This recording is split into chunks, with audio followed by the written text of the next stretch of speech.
a look at this picture. Who is this person? What is he thinking about? What is he feeling? What kind of a person is he? What does he do every day? What are his values? What are his thoughts and feelings? Use your imagination.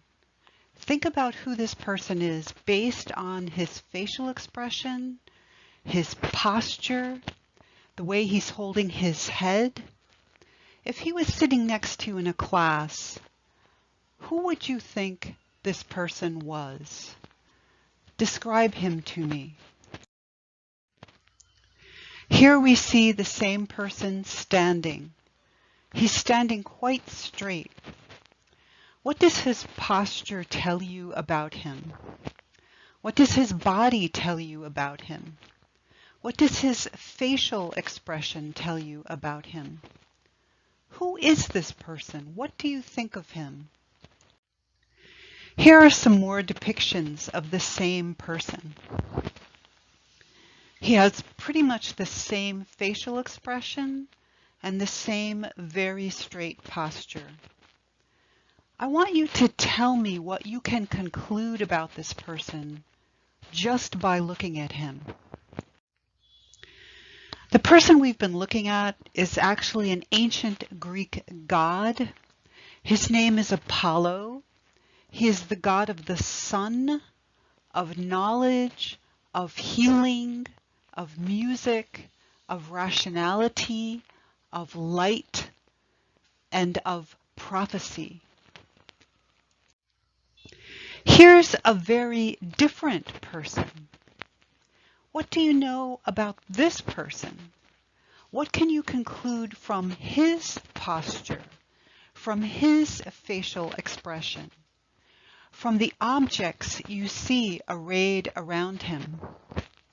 You see that he's holding his body very differently than Apollo. Apollo stood straight, and this man's body is in a curved shape. What do you think of this person? Who is he? What does he value? What does he care about? Here's another image of the same person. You see again that his body is curved. You see that over his shoulder is an animal skin, a leopard skin. You see that he's holding grapes and a glass of wine, and he has grapevines arrayed around his forehead. What do you think of this person? What can you conclude about him just by looking at him? What does his posture tell you? Contrast his posture, this contrapposto posture, that is curved posture, with the posture of Apollo, who is standing quite straight. Here's another statue of the same person. Look at that face. If you saw someone sitting next to you in class with a face like that, what would you think of that person? Here is the person from below, and here is the whole statue, again in that contrapposto posture. And here is another statue of the same person. This person we've been looking at is the ancient Greek god Dionysus, sometimes pronounced Dionysus, known to the Romans as Bacchus. Bacchus and Dionysus are more or less the same god. He's the god of wine and intoxication, that is, getting drunk. Doesn't his face look very different from the face that you saw on Apollo? Isn't his facial expression very different from the facial expression of Apollo? When the ancient Greeks worshipped Apollo, they did so with foot races. These are the Pythian Games, held every 4 years, just like the Olympics, which we have today, which we inherited from ancient Greece. The ancient Greeks also worshipped Apollo with chariot races, and they worshipped Apollo with musical competitions. Whoever composed the most beautiful piece of music won the competition. And the winner would get a laurel wreath. And laurel wreaths are signs of Apollo because the laurel bush was sacred to Apollo. How did the ancients worship Dionysus or Bacchus? The ancients worshipped Dionysus with orgies and with getting drunk and with wild dancing and with violent behavior. And this is an imaginary depiction of what worship of Dionysus might have looked like. And you can see in the center there's a statue of Dionysus. And here's another depiction of what worship of Dionysus looked like. You notice that these are half human, half animal creatures, and they're engaged in group sex and violence. And there's a wild animal, looks like a lion, in the center of the image. And here's a modern depiction of worship of Dionysus. And you note that the man who's seducing the woman has the horns of a goat, and he has a leopard skin draped across his back. Not only did the ancients worship Dionysus through drunkenness and through sexuality, they also worshiped Dionysus through violence. One of the practices was called sparagmos, and sparagmos involved tearing apart an animal with your bare hands. And you can see in this image, a worshiper of Dionysus is wearing a leopard skin across his back, and he's tearing apart an animal with his bare hands. And here we see a woman tearing apart an animal with her bare hands on an ancient Greek urn. And here we see a close-up of the woman tearing apart an animal. Again, this is called sparagmos. Not only did the ancients tear apart animals in their worship of Dionysus, according to myth, the ancients tore apart a Greek named Orpheus. Orpheus was an excellent musician, and as a musician, he worshipped Apollo, the god of music. And the Maenads, Greek women who worshipped Dionysus, became angry at him because he worshipped Apollo but not Dionysus. And so they decided to tear Orpheus apart with their bare hands. And you'll notice that these women have leopard skins across their backs, and they're tearing apart a human being with their bare hands. And here is another depiction of the Maenads, the worshippers of Dionysus, tearing apart Orpheus with their bare hands. Because Dionysus was so wild, and because he represented wildness in human nature, Dionysus was often associated with half man, half animal creatures, known as centaurs and satyrs. Centaurs are half horse and half man, and satyrs are half goat and half man. And satyrs have men's bodies and horse ears, and in Roman art, they have goat legs, tails, ears, and horns. Let's look again at the image that began this slideshow, this image of Apollo. It's from the west pediment of the Temple of Zeus. And it depicts Apollo as a very noble, rational, controlled human being. He's standing completely straight. He's in control of himself. And what is happening around him is a wedding. And at the wedding party, there were centaurs. And the centaurs went wild. And they began to rape and molest the Greek women. And Apollo, rather than giving in to passion or to being upset, simply stood there in complete control. and said, "Stop it. Stop this nonsense. No more animalistic behavior. You must regain control of yourself. You must behave rationally." And here we see the centaur has a face that is dark with emotion, turbulent emotion. He's grabbing and harassing this Greek woman. You will notice that the Greek woman looks completely calm and self-contained and in control.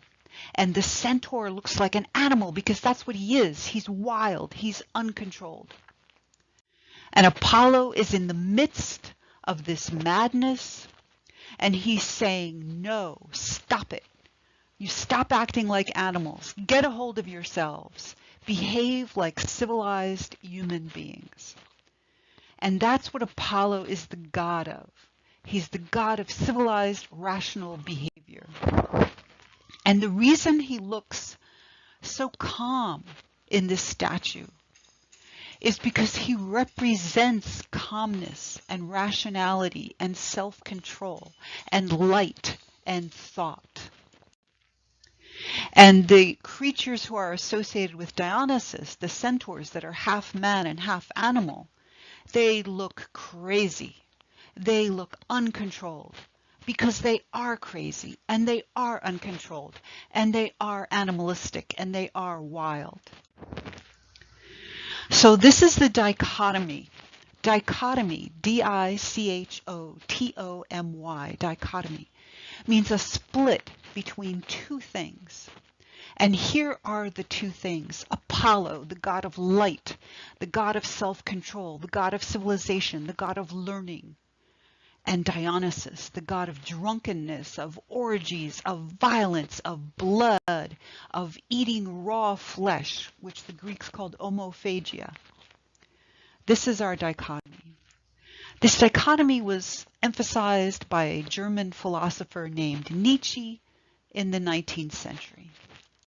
And many professors have attempted to communicate this dichotomy to their students with many graphs and illustrations that you can find online. The dichotomy between the Apollonian, which is rational, logical, knowledge, and the Dionysian, which is ecstasy, pain, drunkenness. And you see these various charts that other professors have prepared. And here are some more charts contrasting the Dionysian and the Apollonian. The Dionysian is chaotic and drunken and emotional, and the Apollonian is rational and knowledgeable and clear. And here are a couple of quotes from very famous writers talking about how they use the Dionysian and the Apollonian in their writing. Now you may be asking, this is a class devoted to shamans, and here is a picture of a Mongolian shaman. And a class devoted to witches, and here is a picture of two modern American witches, Margot Adler and Starhawk. And a class devoted to magic. And magic is something that many people believe in, and one example I give is baseball. There are lots of people who believe in the curse of the billy goat and the curse of the bambino and other magic aspects of baseball. Why am I bringing up Apollo and Dionysus in a class about shamans, witches, and magic? Because in this class, you will do well if you can be like Apollo, if you can be rational and intellectual and cool and controlled. If you want to experience magic, that's okay with me.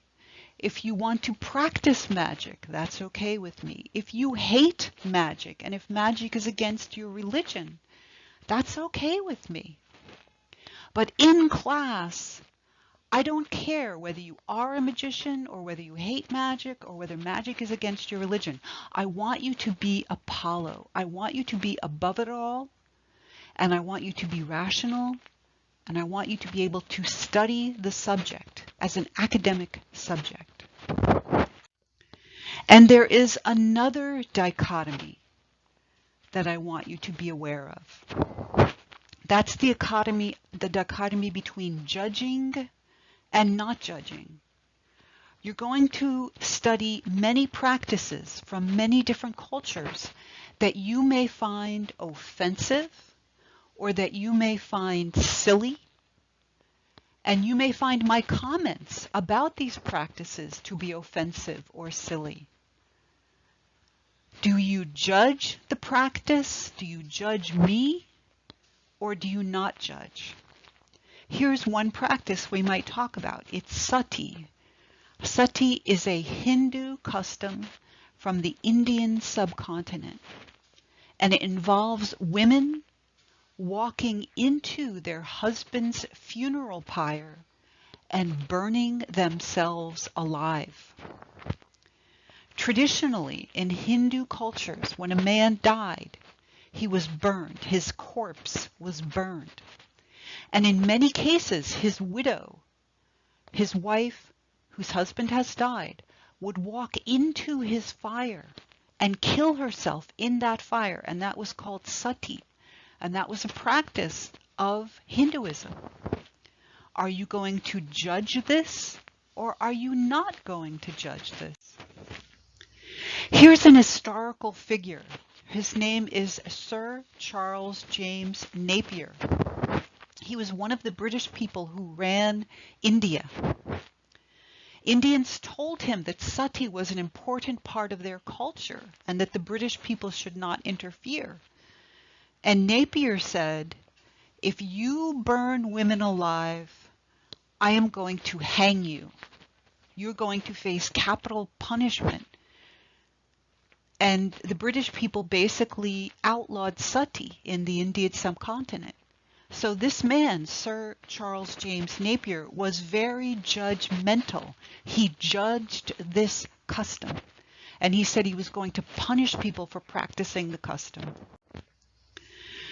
In the early part of the 20th century, Franz Boas proposed something called cultural relativism. Franz Boas was born in Germany. He was of Jewish ancestry. He came to the United States and he established the study of anthropology in the United States.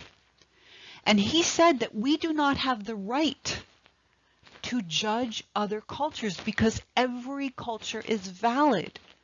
And it's not my place to say to another culture that you should not practice this or that tradition because it's your tradition. And Franz Boas published this book, Primitive Art, which said that the art of traditional people is every bit as good as the art of white Europeans. And Franz Boas studied the Native Americans of the Northwest in the United States. That's places like Washington, British Columbia, Alaska, Oregon. He studied the Kwakiutl and the Haida. And he compared Native American art with Western art. And he said that the Native American art is every bit as good as Western art. Now here's another person, Layla Hussein. You see her photograph on the left. Layla Hussein is a Muslim woman who was born in Africa. And she is campaigning about an issue called female genital mutilation. Female genital mutilation entails the removal of the clitoris, and in some cases the labia, and in some cases the female genital opening is sewn shut. And you can see on the map there the countries where female genital mutilation is practiced. Layla Hussein herself underwent female genital mutilation. And she now campaigns against female genital mutilation. And she presented a petition to people in England saying, will you sign this petition? Do you think it's okay if people practice female genital mutilation because it's a different culture? And people were eager to sign the petition because they did not want to be judgmental. They wanted to be cultural relativists. They did not want to judge another culture, just like Franz Boas. And Layla Hussein said, this is ridiculous. It's not about whether or not you want to be culturally relativistic. It's about whether or not it's okay to mutilate a girl's genitals. And Layla Hussein said, this practice, no matter what your culture is bad, and I want you to help me to stop this practice. So you've got a dichotomy, and then you've got maybe a trichotomy. The dichotomy is the dichotomy between Apollo and Dionysus, between studying and experiencing, between rationality and animality, between control and letting go. And in our class, I want you to be like Apollo. I want you to study. When it comes to the question of judging, you have a right to judge whatever you want to judge, but only after studying all aspects. So if you want to judge any of the customs that we're going to be studying, you can feel free to judge them, but I want you to support any judgment that you make with references to actual facts. So Sir Charles James Napier could get an A in my class if he has references to actual facts. Franz Boas, a cultural relativist, could get an A in my class if he has references to actual facts. And Layla Hussein, who promotes universal values, could also get an A in my class as long as she makes reference to actual facts.